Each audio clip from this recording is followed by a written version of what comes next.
சகோதரி ருக்மணி ரொம்ப பெயர் பெற்ற ஒரு பேச்சாளர். மிக நீண்ட கால மேடைகளில் பேசி கொண்டிருக்கிறார்கள். மிக நீண்ட காலம் ஒன்றும் வயசாயிடுச்சுன்னு ஒன்றும் அவங்க நினச்சிக்க வேண்டாம். ரொம்ப காலமாக அவர்கள் மேடையில் பேசி கொண்டிருக்கிறார்கள். நல்ல பேச்சாளர். வாங்க. பொன்விழா நிறைவினை காணுகின்ற இந்த நல்ல நாளில் நிறைவு பேச்சாளராக, பொன்விழாவின் நிறைவு பேச்சாளராக, இந்தம்மா வேற இன்னும் இருக்குதா பேசுறதுக்கு என்று சிலர் எண்ண ஓட்டங்களில் நினைப்பதாக நான் கருதி, இல்லை பேசட்டும், அவங்களும் எப்படி தான் பேச போகிறாங்கன்னு பார்க்கலாம் என்றே நீங்கள் நினைப்பதாக கருதி, நீங்களே இப்படி சொன்னா அதுக்கப்புறம் நான் வேற பேசணுமா? உங்களையே அப்படி நினைச்சு ஐயா, 9 பேர் கொண்ட பட்டிமன்றத்தில் கடைசியாக பேசுறது எவ்வளோ கஷ்டம், எவ்வளோ கொடுமை அது. சரி, கம்பன் கழக தலைவர் உள்ளிட்ட சான்றாண்மை மிக்க நடுவர் பெருந்தகை உள்ளிட்ட இந்த நல்ல அவையை எனக்கு வாய்ப்பு வாசலை திறந்து வைத்த அக்கா சாரதா நம்பி ஆரூரான் உள்ளிட்ட அனைவருக்கும் என் பணிவின் வணக்கம். பௌசியா பானு தன்னுடைய கருத்துக்களை மிக சிறப்பாக பேசினார். எல்லோரும் பாராட்டினீர்கள். நடுவர் ஐயா கூட ஏன்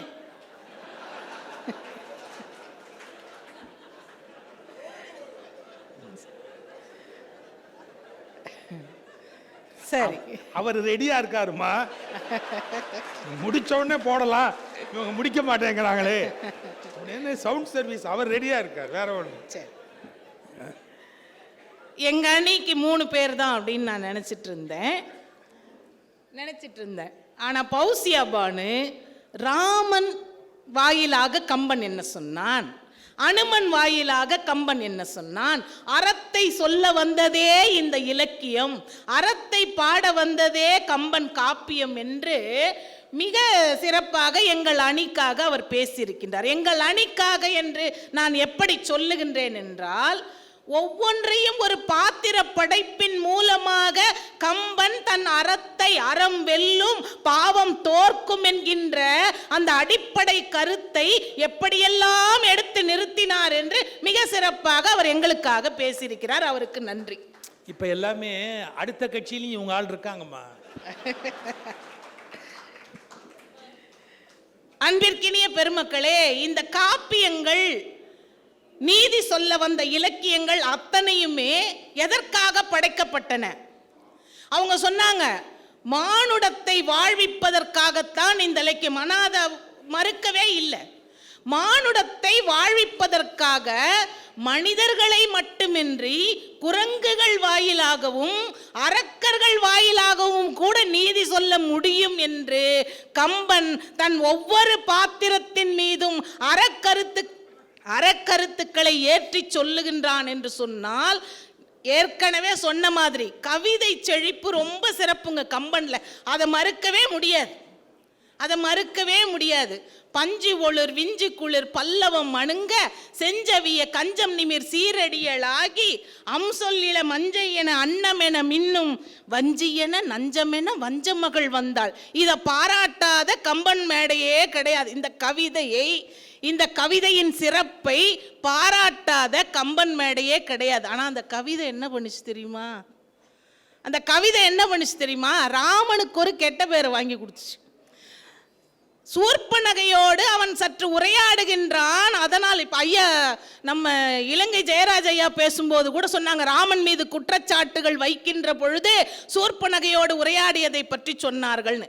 இப்போ கவிதை செழிப்புக்காக நான் சொல்கிறேன். அதுக்கப்புறம் சூர்ப்பனகை என்ன பண்ணா தெரியுமா? அவ அடுக்கிறா பாருங்க, கவிதை சிறப்பா அடுக்கிறா. யாரை பற்றி? சீதையை பற்றி.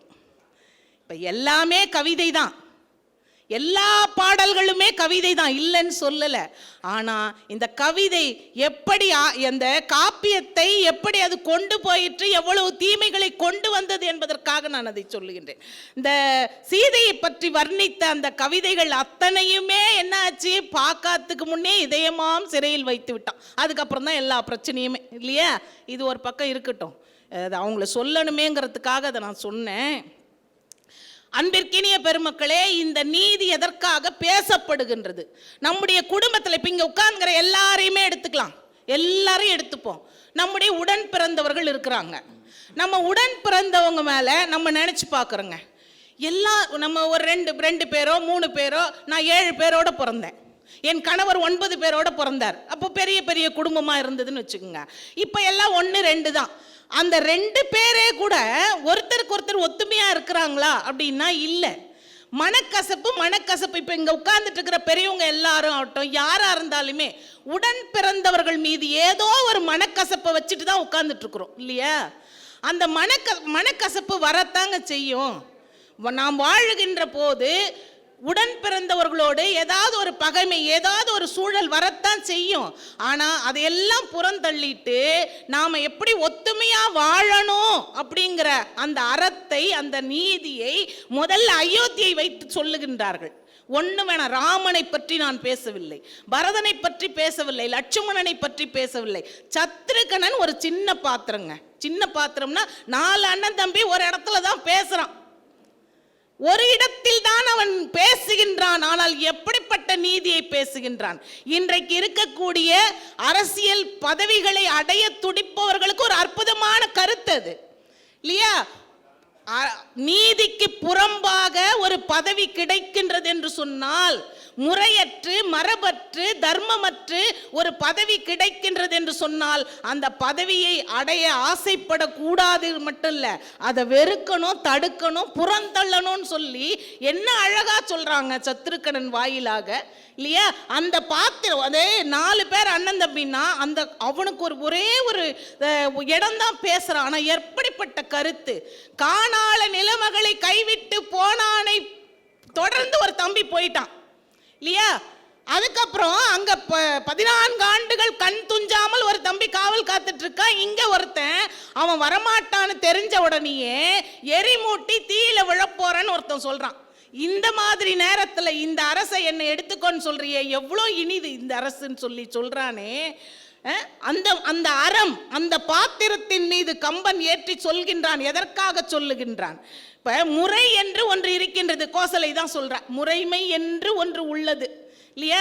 முதல்ல ராமன் வரும்போது முடி சூடவில்லைன்னு பார்த்த உடனே மனசுல திடுக்குன்னு ஆகுது, வருத்தப்படுறா, எல்லாம் சரி. 2 உணர்வோட பேசினான் முத்தையா சொன்னார்.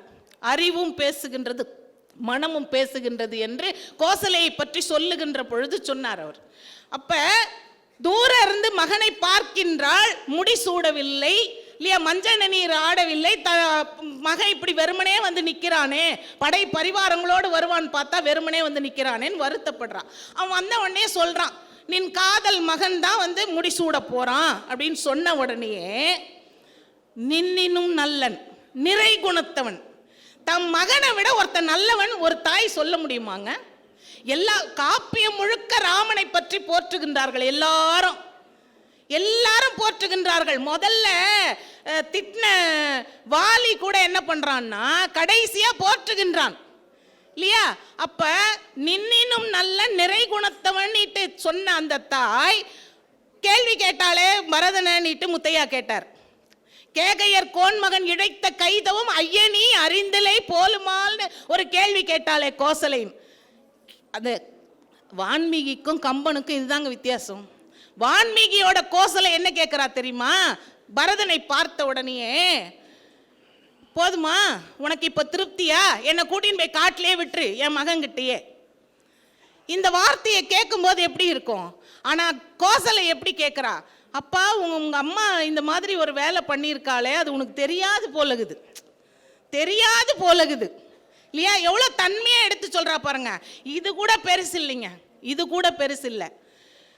வள்ளுவர் வாழ்ந்த காலத்திலிருந்து தீமைகள் ஒரு பக்கம் இருந்துட்டு தான் இருக்கு. அதனால தான் கள்ளுண்ணாமை அதிகாரம், பிறனில் விழையாமை அதிகாரம் எல்லாம் படைக்கப்பட்டிருக்கு இல்லையா? அப்ப கம்பன் வாழ்கின்ற காலத்திலும் அது தொடருகின்றது. கம்பன் பார்க்கின்றான், கன்றுக்கு பால் விடாமல் மொத்த பாலையும் கறந்துக்கிறான் ஒருத்தன், பசு வச்சிட்டு இருக்கிறவன் இல்லையா? அடுத்தவன் மனையாளை பார்த்து ஆசைப்படுகின்றான் ஒருத்தன். இந்த மாதிரி பல குறைபாடுகள், பல தீமைகளை பார்க்கின்ற கம்பன் இதையெல்லாம் இருக்கக்கூடாதுன்னு சொல்லணும்.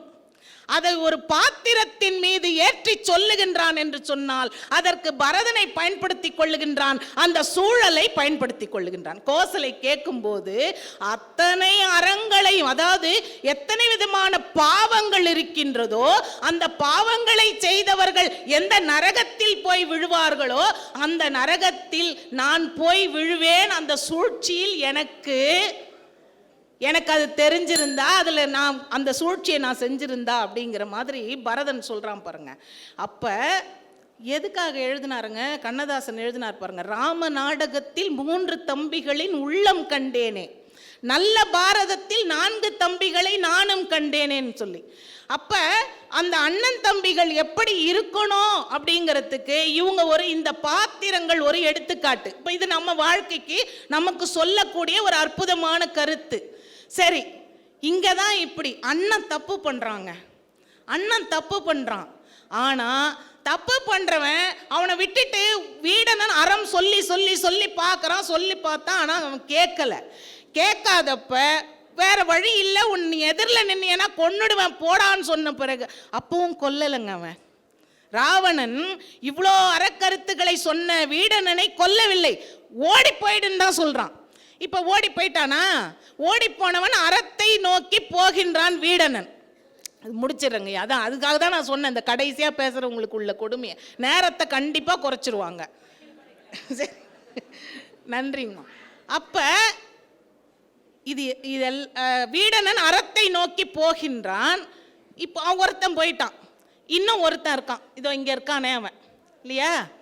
இப்போ அவன் கேட்கிறான், அவனை போர்க்களத்தில் வீடனன் வந்து சந்திக்கின்ற பொழுது இவன் தன்னை நோக்கி வருகின்றானே, தான் பக்கம் சேர்றதுக்கு தான் வரான் போலகுதேன்னு நினைச்சு நீ சீக்கிரமா அங்க போடான்னு துடிப்போட சொன்னான் பாருங்க கும்பகர்ணன். அப்ப நீ வந்தரேன்னு சொல்லும் போது, அந்த செல்வத்தை உனக்கு தருகின்றேன்னு சொல்லும் போது, இலங்கை செல்வத்தை உனக்கு தருகின்றேன்னு சொல்லும் போது என்ன அற்புதமா பேசுறாங்க. அப்ப எதற்காக அந்த பாத்திரம் எதற்காக படைக்கப்பட்டது, எதற்காக அந்த வசனங்கள் தரப்பட்டதுன்னா, அவ்வளோ பெரிய பெருமை உள்ள ராவணன் யாருமே இல்லாம செத்து போயிட்டான்ற ஒரு இது வரக்கூடாது இல்லையா? அது வேற. ஆனா ஒரு தனி மனிதனுக்கு நன்றி உணர்வு என்பது இருக்க வேண்டும் என்பதை உணர்த்துவதற்காகத்தான். ஏன்னா இன்னைக்கு எல்லார்கிட்டையும் இல்லாத குணமாக, பெருவாரியாக இல்லாத குணமாக இருப்பது அந்த நன்றி உணர்வு தான். இல்லை குடும்பத்திலேயே இல்லாம தான் இருக்கு. அதனால தான் இந்த அறக்கருத்துக்களை எல்லாம் சொல்வதற்கு பாத்திரங்களை முதலில் படைக்க வேண்டும், அதற்கு அந்த கவிதையை சிறப்பாக படைக்க வேண்டும் என்று முழ கம்பன் என்று சொன்னால், இந்த பாத்திரங்களின் மீது அங்கே தெருவில் போறவங்க கிட்ட கூட ராமாயணம் கேட்டு பாருங்க, ராமாயணம் தெரியுமான்னு கேளுங்க, சொல்லுவாங்க. அவங்களுக்கு கவிதை சொல்ல தெரியாது, அந்த கருத்தை சரியாக சொல்ல தெரியாது. ஆனால் யார் யாரெல்லாம் ராமாயணத்தில் இருக்கிறாங்க அவங்க என்ன செஞ்சாங்கன்னா சொல்லுவாங்களா இல்லையா? சொல்லிடுவாங்களா இல்லையா? அங்கே நிற்கின்றான் என்றும் முழக்கம்பன். நீங்க யாரை படிச்சவங்க படிக்காதவங்க எல்லாரையும் யாரை வேணாலும் கேளுங்க இல்லையா? அப்ப அரசு கிடைக்கின்றது என்று சொன்னால் அதை ஒதுக்கியவர்கள் எல்லாரும். அந்த அறக்கருத்து நீங்க அழகா கண்ணதாசன் பாட்டு எழுதினாருங்க. மனத்தோட்டம் போடும் என்று மாயவனார் கொடுத்த உடல் பணத்தோட்டம் போட்டதே எடி முத்தம்மா, பணத்தோட்டம் போட்டதே எடி. அந்த மனத்தோட்டம்ங்கிறது என்ன? மனத்தை செம்மைப்படுத்தி சீர்படுத்தி நல்ல உணர்வுகளுக்கு நம்மை ஆட்படுத்தி வாழ வேண்டும் என்கின்ற இந்த மனித மனம் பணத்தோட்டத்தை போடுகின்றதே என்று சொன்னார். அப்படி போடாமல் அறத்தை சொன்னது இந்த காப்பியம் என்று சொல்லி வாய்ப்பிற்கு நன்றி பாராட்டி அமைகின்றேன். நன்றி, வணக்கம். என்ன இருந்தாலும் நாடக தமிழ் அப்படிங்கிறத பாத்திர படைப்பு கட்சி நமக்கு நிரூபிக்கிறாங்க. ஒருத்தர் நடிச்சு காமிச்சாங்க, ஒருத்தர் இயல் இசை இல்லாமல் போயிட்டா நமக்கு ஒரு மாதிரி கஷ்டமாக இருக்கும் இல்லையா? ருக்மணி முடிச்சிட்டாங்க, பாடி காமிச்சு. இதை 3மா எடுத்து சொன்னாங்க, வாழ்த்து பாராட்டு. இப்போ நம்ம ரொம்ப சுருக்கமாக ஒரு தீர்ப்பு பார்க்கணும். கவிதைன்னு ஒன்று இருக்கு, கருத்து அப்படின்னு ஒன்று இருக்கு, பாத்திர படைப்பு அப்படின்னு 3 அணி இருக்கு. இதில் என்ன சிக்கல்னு கேட்டிங்கன்னா, கருத்து கொஞ்சம் சவுண்டு குறைச்சி ரொம்ப கூட்டணும். கருத்து என்பது தான் காலங்காலமாக நின்று கொண்டே வருகிறது. ருக்மணி கடைசியாக முடிக்கும் போது சொன்னாங்க, கம்பராமாயணத்தை எவ்வளோ பேர் படிச்சிருக்கிறாங்கன்னு ஒரு கேள்வி கேட்டாங்க. ஒரு சேயிங் நான் படித்தது சொல்கிறேன் பாருங்க. ஒரு புத்தகத்துக்கு நாம் மிக அதிகமாக செய்யக்கூடிய வன்முறை அதை வாசிக்காமலேயே இருப்பது. ஒரு புத்தகத்துக்கு நாம் செய்யக்கூடிய அதிகபட்ச வன்முறை அதை வாசிக்காமலேயே இருப்பது. எதுக்கு சொல்ல வரேன், நீங்க வீட்டில் போய் கம்பனை கொண்டாடல அப்படி நான் மேடையில் மட்டுமே கொண்டாடி முடிச்சிட முடியுமா? அந்த அந்த அந்த அந்த செய்தி கடைசியாக அவங்க ருக்மணி அவர்கள் சொன்னார்கள். நீங்க புரிஞ்சுக்கணும். இப்போ நம்ம 3 அணியை நான் எடுக்கிற போது கருத்து கொஞ்சம் வலிமையாக ஒரு செய்திகளை முன்வைக்கிறாங்க. ஏங்க கருத்து இல்லாமல் எப்படிங்க ஒரு பாட்டை ரசிப்பீங்க? எவ்வளோ பெரிய கருத்துக்களை எல்லாம் சொல்லியிருக்கிறாங்க. அந்த சகோதரி பௌசியா பானு பேசும்போது கூட சொன்னாங்க, எங்கள் அம்மாவுக்கு ராமாயணமே தெரியாதுங்க, ஆனாலும் அவங்க வந்து அந்த அந்த அந்த ஏன்பா பாவம் பண்ணுறவனுக்கு இவ்வளவு நெஞ்செழுத்தமும் தைரியமும் இருக்குது, அறம் பண்ணுறவங்களுக்கு ஏன்பா இல்லை அப்படின்னா காரணம் சொல்லட்டுமாப்பா? தவறு பண்ணுகிறவர்கள் ஆர்கனைஸ்டா இருக்கிற மாதிரி அறம் செய்கிறவர்கள் ஆர்கனைஸ்டா இருக்கிறது. we are totally unorganized. தவறு பண்ற செக்டார் வெரி மச் ஆர்கனைஸ்ட். ஆனா அறம் செய்கிறவருடைய செக்டார் அது வெரி மச் டைல்யூட்டட். தனித்தனியா நிற்பாங்க, அவங்க சேரவே மாட்டாங்க. என்ன பண்ண முடியும்? இந்த சிக்கல் உலகத்தில் இருக்கிற மிகப்பெரிய சிக்கல். அப்போ கருத்து சரிவு, அறத்தினுடைய வலிமையை பயங்கரமா அவங்க எடுத்து வச்சாங்க. இந்த தலைப்புல 2 பிரிவு இருக்கு ராஜா. என்ன 2 பிரிவு இருக்கு? என்றும் உளன்னு ஒரு பகுதி இருக்கு, கம்பன்னு ஒரு பகுதி இருக்கு. நீங்க அறத்தை எவ்வளவு எடுத்து நிறுத்தினாலும் அது கம்பனுக்கு சொந்தம் இல்லை, அது என்றும் உலக்கு தான் சொந்தம். ப்ராப்பர்ட்டி அவரது இல்லை, லீஸுக்கு தான் எடுத்திருக்கிறார். 90 வருஷம் லீஸ் போட்ட மாதிரி திருக்குறள் சொன்னாரும், நம்முடைய சங்க இலக்கியம் சொன்னாரும், சமண இலக்கியங்கள் சொன்னாரும், இதெல்லாம் கம்பன் வற்புறுத்திக்கிட்டே வர்றாருன்னு சொன்னா அவருடையது அல்ல. அதற்கு முன்பு பலரால் சொல்லப்பட்டதை அவர் பயன்படுத்துகிறார், அந்த அறங்களை சொல்லுகிறார். கவிதை தான் அவருடைய சொந்த படைப்பு, அறம் என்பது முற்றிலும் அவரது வாடகைக்கு எடுத்துக்கொண்டது. நீங்க இந்த கம்பன் விழால தலைப்பை கூர்ந்து பார்க்கணும். என்றும் உள்ளன்னு ஒரு வார்த்தை இருக்கு, கம்பன்னு ஒரு வார்த்தை இருக்கு, என்றும் உள்ளது அறம். அதை அவர் எடுத்து கையாளுவது அப்படிங்கிற போது அதில் எந்த விதமான அவருடைய முயற்சி, அவருடைய திறமை, இல்லை அவருடைய உழைப்பு, அவருடைய சிறப்பு எங்க பார்க்க முடியும்? இதை மனசில் வச்சுங்க. இப்போ நாம இன்னும் ஒரு கோணத்தில் பார்ப்போம். பாத்திர படைப்பு ரொம்ப அருமையா பல செய்திகளை சொன்னார்கள். அந்த பாத்திர படைப்புக்கு சொல்லுகிற சில செய்திகள் நீங்க பார்த்தீங்கன்னா, கவிதையை ரசிக்க தெரிஞ்சாதான் அந்த பாத்திரத்தை புரிஞ்சுக்க முடியும். உங்களுக்கு கவிதையை ரசிக்கிற கண் இல்லை, கவிதையை ரசிக்கிற மனம் இல்லை அப்படின்னா அந்த பாத்திரத்தை நீங்க புரிஞ்சுக்க முடியாது. ஏன் புரிஞ்சுக்க முடியாது? நீங்க பொயட்ரியை என்ஜாய் பண்ணலன்னா அந்த பாத்திரம் எப்படிப்பட்டது என்பதை எப்படி உள்ள வாங்குவீங்க? சார், ராவணன் ஒரு கேரக்டர் எடுத்துங்க, இலக்கியத்தில் படைக்கிறார். இந்த ராவணன் வீரனா படைக்கிறார், இன்னொரு பக்கம் தலைவனா படைக்கிறார், போர் பலம் உடையவனா படைக்கிறார். ஆனா கடைசியில சீதை கிட்ட போய் கெஞ்சி அழுது, நீ என்னை ஏத்துக்க கூடாதா, என்னை ஏத்துக்க கூடாதா அப்படின்னு கேட்கிற போது எவ்வளவு பெரிய ஹீரோ, எவ்வளவு பெரிய திறமை உள்ளவன், எவ்வளவு ஆற்றல் உள்ளவன், இப்படி போய் தன்னை வீழ்த்தணுமா அப்படின்னு நம்ம பார்க்கிறோம் பாருங்க. அந்த ராவணனை படைத்து மேலே கொண்டு போய் கடைசியா அவன் காமத்தினால கீழே விழுகிற அந்த காட்சியை படைக்கிற போது அந்த பாத்திர படைப்பு என்பதை கம்பன் எப்படி வெளிப்படுத்துறார்னா சில சொற்களின் மூலம் வெளிப்படுத்துகிறார். அந்த கவிதையை கையாளுகிற முறையின் மூலமாக நமக்கு அதை வெளிப்படுத்தி காட்டுகிறார். ஒன்றும் இல்லை, அதில் ராவணன் பேசுகிற ஒரு வார்த்தை வருது, தன்னை பற்றி அவனே சொல்லுகிறான், வஞ்சனேன், நான் வஞ்சனை உள்ளவனாக ஆகிவிட்டேன். ஏன் சார் தன்னைத்தானே வஞ்சனை உள்ளவன்னு பேசுவானா? வஞ்சனேன் எனக்கு நானே, நான் வஞ்சனை பண்ணிட்டேனே, நான் வஞ்சனை பண்ணிட்டேனே, வஞ்சனேன் எனக்கு நானே, மாதரார் வடிவு கொண்ட நஞ்சுதோய் அமுதம். சீதையை சொல்றான், நஞ்சுதோய் அமுதம், மாதரார் வடிவு கொண்ட நஞ்சுதோய் அமுதம் உண்பான் நச்சினேன், விரும்பிட்டேனே. நாளும் தேய்ந்த நெஞ்சு, எனக்கு தினம் இந்த நெஞ்சு தேஞ்சு போகுது, நாளும் தேய்ந்த நெஞ்சு நேரானது உம்மை நினைப்பு விட்டு ஆவி நீக்க அஞ்சினேன். இப்படி நான் கூனி குறுகி முன்னாடி நிக்கிறதை விட செத்து தொலைக்கலாம். ராவணன் பேசுறான் யார்கிட்ட? சீத்தை கிட்ட. உங்க முன்னாடி நான் இப்படி நிக்கிறதை விட நான் செத்து தொலைக்கலாம், நான் செத்து தொலை. என்ன வார்த்தை! அவ்வளவு கம்பீரமானவன் உங்களை என்னால் விட முடியல, நீங்க எனக்கு வேணும், உங்களை நான் தொட முடியல, ஆனா நீங்களா என்கிட்ட இணங்கிட்டா நல்லது. என் கம்பீரம் போச்சு, என் பர்சனாலிட்டி போச்சு, என் ஸ்டேட்டஸ் போச்சு. நான் ஏன் இப்படி நாய் மாதிரி உங்க முன்னாடி வந்து நிக்கிறேன்? அஞ்சினேன் அடியனேனும் அடைக்கலம் அமுதின் வந்தீர். அடைக்கலம்னு இவன் காலில் விழுறான் சார்.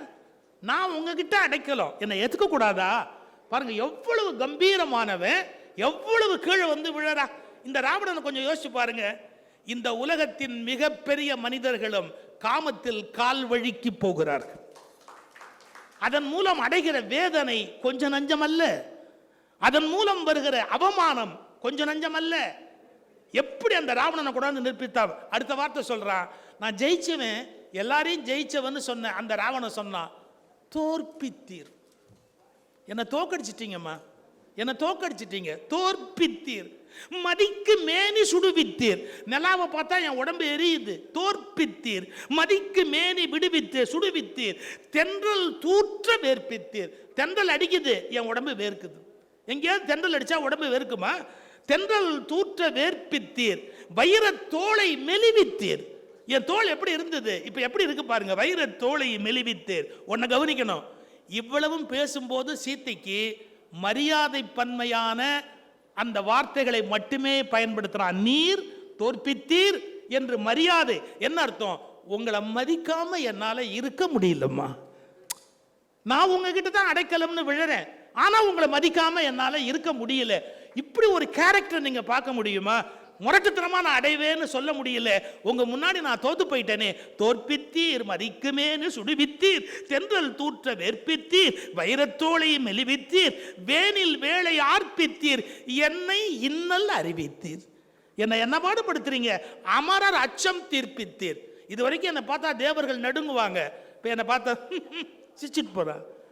ஏன்? உங்களால வந்த வேணே, நான் உங்க மேல வச்ச பிரியத்தால என் கௌரவமே போச்சேம்மா. தீர்ப்பித்தீர், இன்னும் என்ன செய்து தீர்ப்பீர், நீ இன்னும் என்னென்ன பண்ண போறீங்க தெரியலையம்மா. இப்படி கெஞ்சி புலம்பி பெண்ணெல்லாம் நீரே ஆக்கி. இந்த பொண்ணை பார்த்தாலும் எனக்கு உங்க பேர் தான் ஞாபகத்துக்கு வருது. பேரெல்லாம் உமதே ஆக்கி, பெண்ணெல்லாம் நீரே ஆக்கி, பேரெல்லாம் உமதே ஆக்கி, கண்ணெல்லாம் நும் கண் ஆக்கி. யார் கண்ணை பார்த்தாலும் உங்க கண்ணு எனக்கு நினைவுக்கு வருது. காமவேள் என்று நாமத்து அண்ணல் எய்வானுக்கு மாக்கி, வையங்கனை அறியத்தக்க புண்ணெல்லாம் எனக்கே ஆக்கி. என் உடம்பை புண்ணாகும்படியா பண்ணிட்டீங்களே sir. Such a great personality. ஏன் இவ்வளவு விழுந்து போறா? அதனால தான் ஆசாஞா ராவணன் மாட்சியும் வீழ்ச்சியும் எழுதுற போது ஒரு கேள்வி கேட்பார். Is it a fall or a tragedy? There is a difference between fall and tragedy. கீழே விழறது மேலேந்து, that is called fall. ட்ராஜடிங்கிறது நம்மால் அதை கண்ணு கொண்டு பார்க்க முடியாது. எவ்வளோ பெரிய ஆளியா அவன் இப்படி போயிட்டானே, எவ்வளவு பெரிய ஆளியா அவன் இப்படி போயிட்டானே. அந்த வீழ்ச்சி கொண்டாடத்தக்கது அல்ல, படிக்கிறவனை கண்ணீர் விட வைக்க வல்லது என்பதை அற்புதமாக கம்பன் படம் பிடித்து காக்கிறான். இந்த மாதிரி ஒரு பாத்திர படைப்பு, பிக்சரைசேஷன், கேரக்டரைசேஷன் வேற யாராவது பண்ண முடியுமா? இல்லை. ஒரு ஆச்சரியத்தில் பெரிய ஆச்சரியம் அந்த ராவணன்கிற பாத்திர படைப்பு. இன்னொரு பக்கம் வாங்க, இந்த நானே சொல்கிறேன், இல்லாட்டி மறந்தா ஞாபகப்படுத்துங்க அப்படின்னு சொல்லியிருந்தேன். நீ இது பொருத்தி எங்க அந்த வாழை கொடுக்கும்போது அங்கதன்ட்ட கொடுக்குறான். நீ இது பொருத்திங்கிறது 2 லெவல். நான் உங்கள் அப்பனை கொன்னுட்டேன், கொஞ்சம் மன்னிச்சுக்க. இது இஸ்மாயில் அவர்களே எழுதுறார். உங்கள் அப்பனை கொன்னுட்டேன், கொஞ்சம் மன்னிச்சுக்க. இது கேட்க மாட்டான், நிஜமா அப்படி கேட்க முடியாது. அவன் லீடர், அவன் போய் அவன்கிட்ட மன்னிப்பு கேட்க முடியுமா? ஆனால் அந்த வாழை கையில் கொடுத்து நீ இது பொருத்தி இதை வச்சுக்க. இப்போ நீ வச்சுக்கங்கிறது சாதாரணமான வார்த்தை. இந்த வாழை பொருத்திங்கிறதுக்கு மன்னிப்புன்னு ஒரு அர்த்தம் வரும். அப்படிங்கிறது அந்த பாத்திர படைப்பை சொற்களின் மூலம்தான் கம்பன் நிலைநாட்ட வேண்டி வருகிறது. சொற்கள் கவிதைக்கு சொந்தமா, பாத்திர படைப்புக்கு சொந்தமா? சொற்கள் எப்போதும் கவிதைக்கு சொந்தமானது.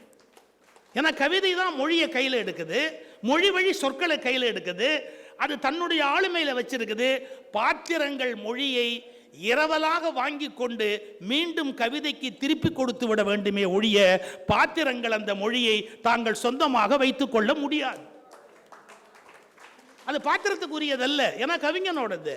நீ இப்போ இந்த மேக்கப் போட்டிருக்கிற அவ்வளோதான், அந்த பாத்திரம் அந்த டயலாக்கை பேசிட்டு போயிட வேண்டியது, அது எழுத்தாளனுடையது. சார், ஒரு நடிகர் நாய் வளர்த்தார் சார், நல்ல இயல்பாக இருந்தார் சார். அவர் நல்ல இயல்பாக இருந்த காலத்தில் நண்பராக இருந்தார் பாருங்க, அவருக்கு எழுதி கொடுக்குற ஒரு நண்பர். அவர் திடீர்னு ஒரு நாள் வீட்டுக்கு வந்த போது சார் 4 முரட்டு நாய் ஓடியாந்து அப்படியே அவர் நெஞ்சு மேலே கை வச்சு. இந்த எழுத்தாளர் பதறிட்டார். அப்படியே பதறி போய் அந்த நடிகர் நண்பர்கிட்ட கேட்குறாரு, என்னது நாய் இப்படி அலையுது வீட்டில்? அவர் ரொம்ப சர்க்காஸ்டிக்காக சொன்னார், உன்ன மாதிரி 4 பேரை நம்புறதை விட இதுங்களை மாதிரி 4 நம்பினா நன்றியோடு இருக்கும். பணத்திமிரு. உன்ன மாதிரி 4 பேரை நம்புறதை விட இதுங்க 4 நம்பினா நல்லா இருக்கும். அந்த எழுத்தாளர் சொன்ன பதில் என்ன தெரியுமா? நாளைக்கே நீ போயிட்டேன்னு வச்சுக்க பொட்டுன்னு, நாங்கள் 4 பேர் தூக்கிக்கிட்டு போனால் கௌரவமாக இருக்கும், இது நானும் உன்னை தெருவில் இழுத்துக்கிட்டு போனால் நல்லாவா இருக்கும்? ஒன்று மட்டும் சொல்கிறேன், இதை யார் சொன்னதுன்னா எழுத்தாளர் கவிஞர் சுப்பு ஆறுமுகம். அதோடு நிறுத்திக்குவேன். நடிகர் யாருன்னு சொல்ல மாட்டேன், ஆனால் அதை சொன்னது சுப்பு ஆறுமுகம் எழுத்தாளர். இதில் ஒரு அருமை பாருங்க. இதை சொன்ன உடனே நடிகர் ரொம்ப கோபமாக வந்து, யோ என்னையா இவ்வளவு ஷார்ப்பாக கமெண்ட் அடிக்கிறேன்? இதுக்கு சுப்பு ஆறுமுகம் பதில், வில்லனுக்கு நான் தானே வசனம் எழுதுறேன், வில்லனுக்கு நான் தானே வசனம் எழுதுறேன் அப்படின்னார். அப்போ என்னங்க அர்த்தம்? சுப்பு ஆறுமுகத்தோட நிலைமை அல்ல, அவர் கொடுத்ததை வில்லன் வாங்கிக்கணும், அவர் கொடுத்ததை ஹீரோ வாங்கிக்கணும். மொழியும் எழுத்தும் சொல்லும் கவிஞனுக்குத்தான் சொந்தமே ஒழிய பாத்திரங்களுக்கு அவை சொந்தமாக மாற முடியாது.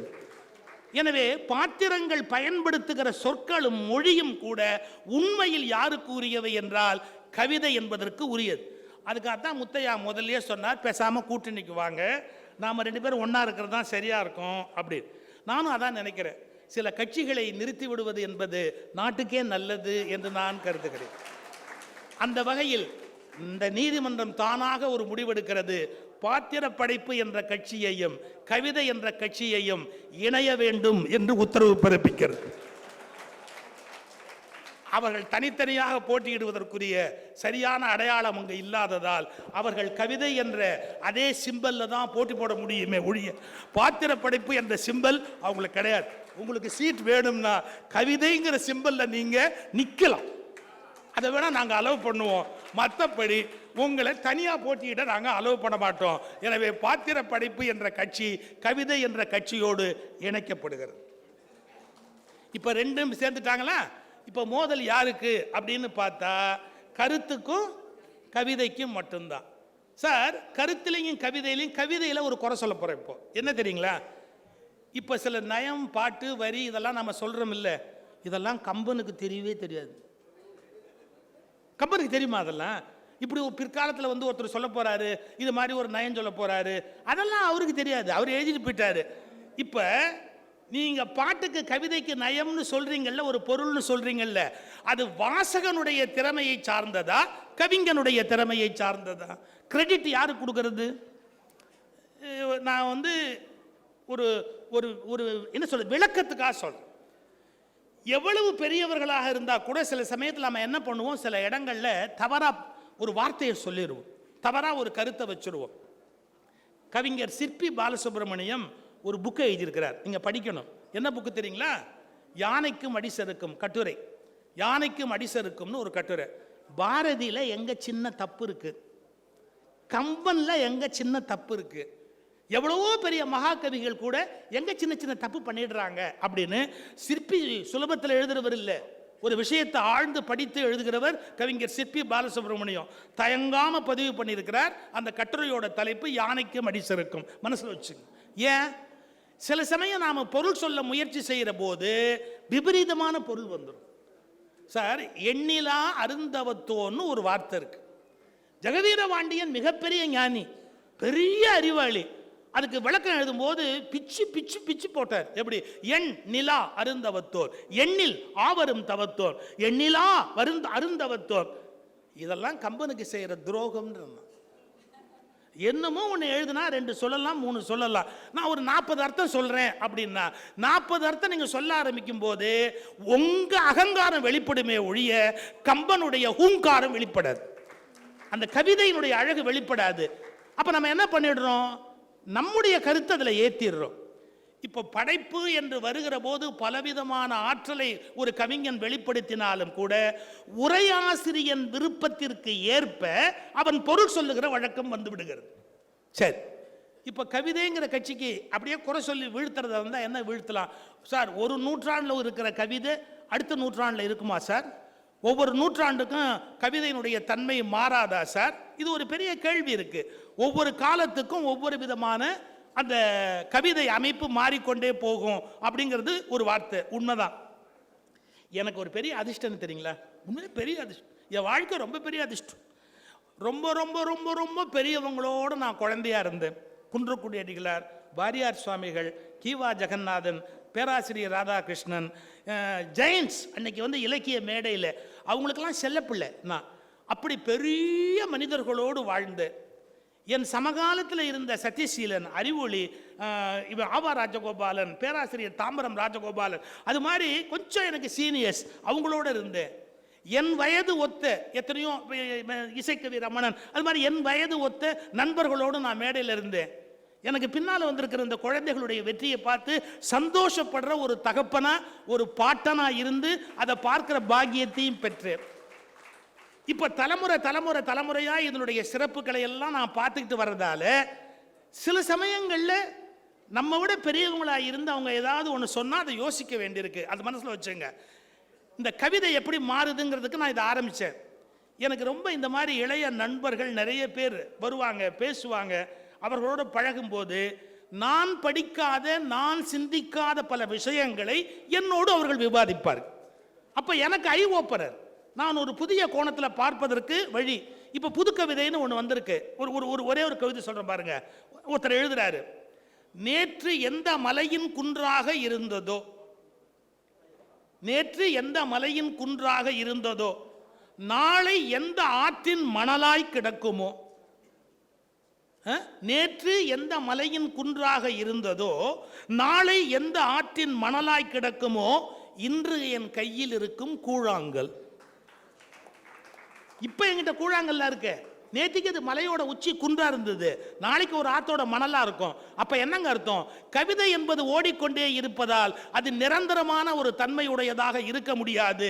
காலத்திற்கு காலம் கவிதையின் போக்கு மாறிக்கொண்டே இருக்கும். இவங்க ஒரு வார்த்தை சொன்னாங்க பாருங்க, நாளைக்கு என் பொண்ணுக்கு என்ன துணி பிடிக்கும்னு தெரியாது, என்ன இலக்கியம் பிடிக்கும்னு தெரியாது, பசிக்கும்னு தெரியும். பெரிய வார்த்தை அது. சில விஷயங்களை அழிக்கவே முடியாது.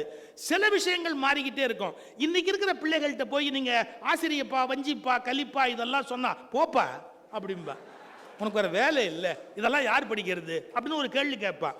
அப்போ கவிதை என்பது மாறுமே. அதான் கவிதை கட்சிக்கு நான் வைக்க போற விமர்சனம். நீங்க எப்படி அதை சந்திப்பீங்க? கவிதை என்பது காலத்தால் மாறக்கூடியதாயிற்று அப்படி.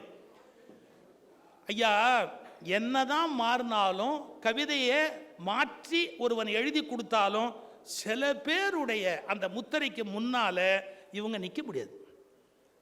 எப்படி நிற்க முடியாது? எதனால நிற்க முடியாது? எனக்கு ஒரு விஷயம் சொல்ல ஆரம்பிச்சேன், சொல்ல வேண்டாமோன்னு நிறுத்தினேன், இப்ப சொல்லிடுறேன்.